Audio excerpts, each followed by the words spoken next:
13 মাস এই সরকারের বয়স হয়ে গেছে।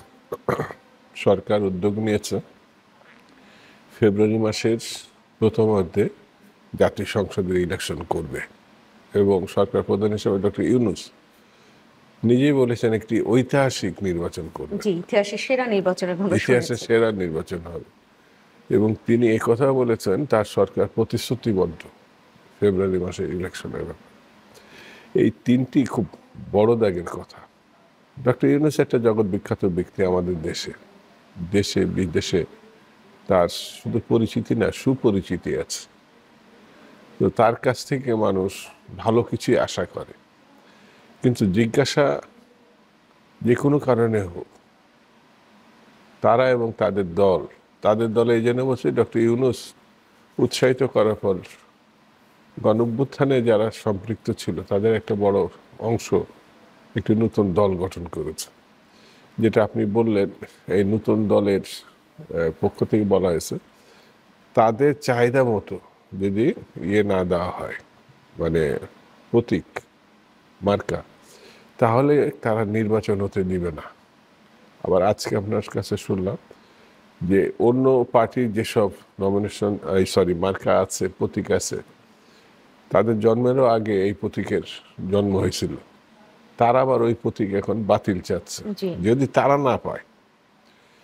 তো মাঝে মাঝে বলেন মামা বাড়ি আবদার বলে একটা কথা আছে, রাজনৈতিক বিচক্ষণতা না থাকলে, অর্থাৎ আমরা ছাত্র রাজনীতি করতাম, কিন্তু ছাত্র রাজনীতির পরে যেসব ধাপগুলো আসে, ছাত্রদের যে ভূমিকা, তারপরে আস্তে আস্তে ম্যাচুরিটি আসে। তো এই দলটির মধ্যে আমার কাছে যেটা মনে হয়েছে, কেউ কেউ বলছেন এই দলের নির্বাচন কি করা হয় দেখে নিব। তারপর আরেকটি দল বলেছে জুলাই সনদের